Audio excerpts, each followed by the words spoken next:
जानता हूं व्यक्तिगत रूप से मुझे बहुत बड़ी कीमत चुकानी पड़ेगी, लेकिन मैं इसके लिए तैयार हूं।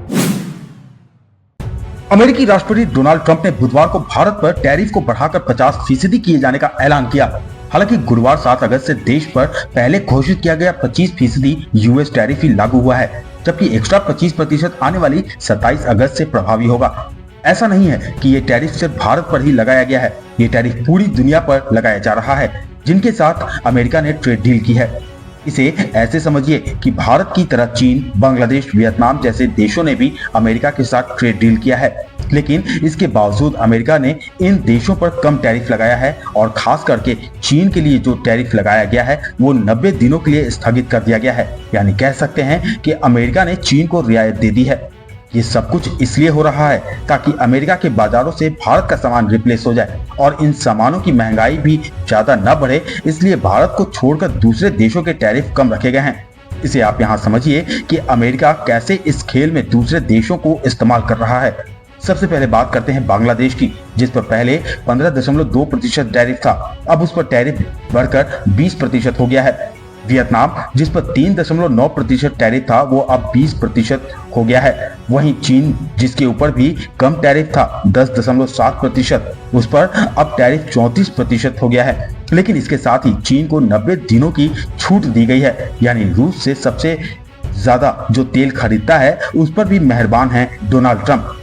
रूस के तेल का जिक्र हम आगे करेंगे, लेकिन यहाँ आप देखिए कि किस तरह से बांग्लादेश, वियतनाम और चीन को छोड़कर भारत और ब्राजील दो ऐसे देश हैं जिन पर सबसे ज्यादा 50% टैरिफ लगाया गया है। और इसके पीछे राष्ट्रपति ट्रंप का कहना है कि ऐसा करके वो अमेरिका के उत्पादन क्षमता को बढ़ाना चाहते हैं। दुनिया के सभी कंपनियों को ये संदेश देना चाहते हैं कि अगर उन्हें अपना सामान अमेरिका में बेचना है तो उन्हें वो सारा सामान अमेरिका में ही बनाना होगा, वरना उन पर भारी टैरिफ लगाया जाएगा।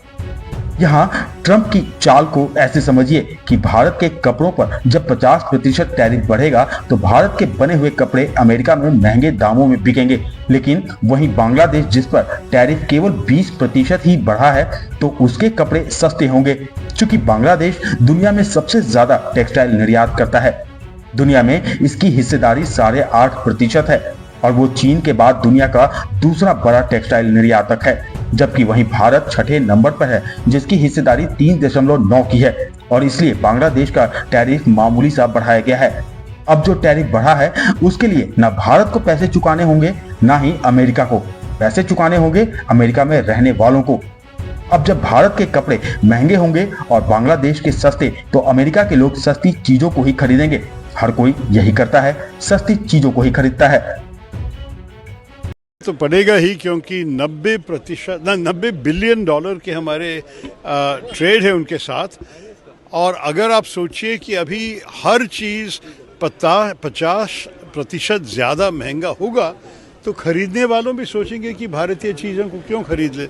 और आप देखिए कि हमारे जो कंपेटिटर्स हैं, जिस देशों से इस किस्म के चीज़ें अमेरिका को भेजा जा रहा है, जैसे कि वियतनाम, इंडोनेशिया, पाकिस्तान, बांग्लादेश भी, चाइना भी हमसे अगर कम है, तो आप सोच लीजिए कि नेचुरली उनके चीज़ों अगर कम महंगे हैं तो भारत की चीज़ बिक नहीं जाएगी अमेरिकन मार्केट में।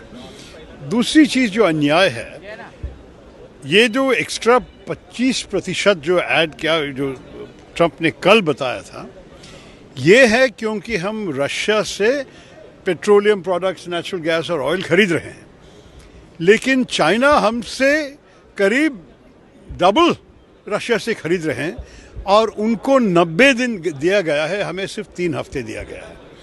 ये सब मैं अगर सोचूं तो इसमें कुछ दूसरा इशारा है, दूसरा कोई संदेश मिल रहे हैं वॉशिंगटन से, जिसके बारे में हमारी सरकार को समझ के जवाब देना चाहिए। अगर ऐसे वो लोग करेंगे तो हम भी अमेरिकन एक्सपोर्ट्स पे 50% की टैरिफ हमारे तरफ से भी लगाना चाहिए। ये नहीं है कि कोई भी किसी और देश में बैठ के हमको ऐसे धमकी दे सके, ये तो बिल्कुल मानना तैयार नहीं है। और मेरे ख्याल में हर भारतवासी कहेंगे कि इस विषय पे हम उनके ऊपर नहीं दे रहे हैं। मेरे ख्याल में हमारे जो टैरिफ्स है, जिसके खिलाफ ट्रंप साहब शिकायत कर रहा है, हमारे तो एवरेज टैरिफ्स अमेरिकन गुड्स पे 17% है। तो अगर आप सोचेंगे कि 17% के बदला वो लोग 50 कर रहे हैं, तो हम क्यों 17 पे रुके? हम भी 50 तक कर सकते हैं। मैं नहीं चाहता हूँ कि हम अननेसेसरी झगड़े में जाए। ये तो एक बहुत अच्छा रिश्ता था और मेरे ख्याल में स्ट्रेटेजिक पार्टनरशिप की बातें भी हुई हैं। क्वाड में हम एक साथ हैं, I2U2 में हम एक साथ हैं। बहुत सारे वर्किंग ग्रुप्स के भीतर AI पे, डिफेंस पे, कई विषय पे चर्चा अभी भी चल रही है। तो मैं नहीं चाहूँगा कि सिर्फ ट्रेड पे पूरा रिश्ता को ख़राब कर दे, लेकिन हमारी तरफ से कोई नहीं चाहते हैं कि इस किस्म की बर्बादी हो जाए हमारे रिश्ते में। उनके तरफ से ये आया है तो उनको पूछना पड़ेगा, क्या do they not value our relationship? क्या भारत उनके लिए अगर महत्वपूर्ण नहीं है तो वो हमारे लिए क्यों महत्वपूर्ण होगा? तो डोनाल्ड ट्रंप द्वारा बढ़ाए गए 50% टैरिफ से एक ओर इसका तमाम सेक्टर से लेकर इंडियन इकोनॉमिक तक पर प्रभाव पड़ने की बातें कही जा रही हैं, तो दूसरी ओर इसकी जद में देश का आम आदमी भी आएगा। साफ शब्दों में कहें तो 50% ट्रंप टैरिफ की कीमत सिर्फ इससे प्रभावित होने वाले सेक्टरों से जुड़ी कंपनियां ही नहीं, बल्कि इनमें काम कर रहे लोग और इसके प्रोडक्ट्स का इस्तेमाल करने वाले उपभोक्ता भी चुकाएंगे। लेकिन सवाल उठता है कि ट्रंप ने आखिर क्यों भारत पर एक्स्ट्रा टैरिफ लगाया? सबसे पहले बात कर लेते हैं कि आखिर यूएस प्रेसिडेंट ने भारत पे ये एक्शन क्यों लिया है। आपको बता दें कि डोनाल्ड ट्रंप ने 25% एक्स्ट्रा टैरिफ से जुड़े एग्जीक्यूटिव डॉक्यूमेंट्स पर साइन करते हुए कहा था कि तमाम हिदायतों के बावजूद भारत रूसी तेल की खरीद करने पर अड़ा है और ये अमेरिका के लिए एक असामान्य और असाधारण खतरा है। इसके साथ ही ट्रंप ने बीते दिनों भी कहा था कि भारत रूस से अरबों डॉलर का क्रूड ऑयल खरीदकर यूक्रेन के साथ युद्ध में रूस की आर्थिक मदद कर रहा है। ट्रंप के टैरिफ बढ़ाने के पीछे एक वजह ये भी हो सकती है कि इंडिया पाकिस्तान के बीच हुए सीज फायर के लिए ट्रंप ने 30 बार से ज्यादा कहा है कि सीज फायर उनकी वजह से हुआ था, जबकि भारत ने हर बार साफ साफ कहा कि सीज फायर भारत पाकिस्तान के DGMO लेवल की बातचीत के बाद हुआ था। इसमें किसी भी तीसरे देश का कोई भी रोल नहीं है। जबकि वहीं दूसरी ओर पाकिस्तान सरकार ने सीज फायर करवाने का कई बार क्रेडिट ट्रंप को दिया था। शायद ट्रंप के भारत से चिढ़ने की एक वजह भारत द्वारा सीज फायर का क्रेडिट ना दिया जाना भी है। ट्रंप द्वारा टैरिफ बढ़ाने के पीछे एक सबसे बड़ी वजह ये भी हो सकती है कि ट्रंप की लंबी समय से इच्छा है कि इस बार का शांति नोबेल पुरस्कार उन्हें ही दिया जाए। इसके चलते वे दुनिया भर के युद्धों में खुद ही बीच में कूद पड़ते हैं और उसे रुकवाने का दावा करते हैं। इजराइल, कंबोडिया और पाकिस्तान जैसे देशों ने ट्रंप को शांति नोबेल पुरस्कार दिए जाने की मांग की है, लेकिन भारत ने ऐसा नहीं किया है। उल्टा भारत ने दो टूक कहा है कि ऐसे सवाल व्हाइट हाउस से ही पूछे जाने चाहिए, न कि भारत से। ऐसे में ट्रंप को इससे मिर्ची लगना तय है। ये बच्चों जैसी बातें हैं। अगर आप रशिया के साथ व्यवहार कर रहे हैं, हमारे साथ नहीं कर रहे हैं, तो हम गुस्सा होंगे, हम ये करेंगे वो करेंगे। वो बच्चों जैसी हरकतें कर रहे हैं। देखो, माननीय पंतप्रधान नरेंद्र जी मोदी ने भी डिक्लेयर किया है कि देश के हित में, देश के सरकार के हित में, लोगों के हित में, हमारे किसानों के हित के खिलाफ हम कुछ भी नहीं करेंगे और किसी के दबाव में नहीं आएंगे। ये तो उन्होंने डिक्लेयर किया है। लेकिन अमेरिकी राष्ट्रपति डोनाल्ड ट्रंप द्वारा 50% टैरिफ बढ़ाने की घोषणा के बाद अब सवाल उठता है कि ट्रंप द्वारा टैरिफ बढ़ाने से भारत में कौन कौन से बिजनेस पर इसका सीधा असर होगा। भारत अभी तक अमेरिका का बड़ा ट्रेडिंग पार्टनर रहा है और कपड़े, जूते से लेकर ज्वेलरी, डायमंड, मशीनरी समेत अन्य सामान भारी मात्रा में एक्सपोर्ट करता है। टेक्सटाइल और गारमेंट मार्केट की अगर बात करें तो देश से हर साल करीब 5.9 अरब डॉलर का कपड़ा अमेरिका भेजा जाता है। ज्वेलरी और डायमंड का एक्सपोर्ट लगभग 10.22 अरब डॉलर का है। इसके अलावा इलेक्ट्रॉनिक 7.5 अरब डॉलर, फार्मा 13 अरब डॉलर और मशीनरी 2.6 अरब डॉलर सालाना का निर्यात किया जाता है। मतलब साफ है कि टैरिफ लागू होने के बाद ये सभी सामान अमेरिका में महंगे हो जाएंगे और यूएस इनके लिए भारत से सस्ते बाजारों का विकल्प चुनेगा। अब अगर भारत से अमेरिका में पहुंचने वाले सामान महंगा होंगे तो अमेरिका भारत की जगह इन सामानों की खरीद के लिए तुलनात्मक रूप से दूसरे कम टैरिफ वाले देशों का विकल्प चुनता है। तो फिर सीधे भारतीय डिमांड कम होगी और इससे प्रोडक्शन में भी कमी देखने को मिलेगी। सीधा फंडा है कि अमेरिका में इनकी डिमांड कम होगी तो भारत को मिलने वाले ऑर्डरों में कमी आएगी। ऐसा होता है तो फिर ऐसे कामगारों का रोजगार खतरे में आएगा जो इन सामानों से जुड़ी कंपनियों, फैक्ट्रियों से रोजी रोटी चलाते हैं।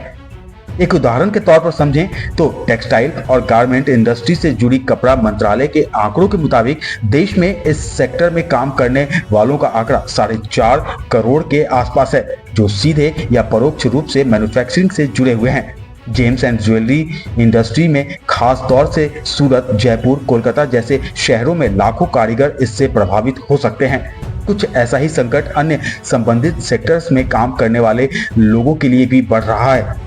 ट्रंप के 50% टैरिफ के चलते जहां भारत से अमेरिका निर्यात किए जाने वाले सामानों की कीमतों में अमेरिका में महंगाई बढ़ने का खतरा है, तो वहीं कुछ असर भारत में भी महंगाई के रूप में देखने को मिल सकता है, जो सीधे तौर पर आम उपभोक्ताओं को प्रभावित कर सकता है। दरअसल भारतीय निर्यात में गिरावट से इससे जुड़ी भारतीय कंपनियों की आमदनी घटेगी। इसके चलते जहां वो कर्मचारियों की छंटनी का कदम उठा सकती है, तो नुकसान की भरपाई के लिए अपने उत्पादों की कीमतों में भी इजाफा कर सकती है और ये महंगे हो सकते हैं। इसके अलावा जो सामान भारत से अमेरिका में भेजे जाते हैं, उनकी मैन्युफैक्चरिंग में यूएस से आने वाले कच्चे माल या तकनीक का इस्तेमाल भी होता है। ऐसे में इनकी इनपुट कॉस्ट बढ़ने की संभावना भी है और इसका बोझ आम उपभोक्ताओं को उठाना पड़ सकता है।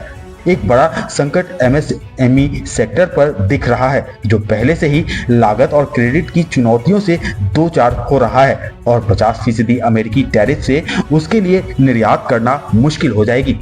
आसान शब्दों में कहें तो ट्रंप की ये सोची समझी साजिश है। इस खबर में फिलहाल इतना ही। इस खबर पर आप अपनी राय हमें कमेंट बॉक्स में कमेंट कर जरूर बताएं। देश और दुनिया की तमाम खबरों के लिए आप इंडिया आज को सब्सक्राइब करें और देखते रहें इंडिया आज।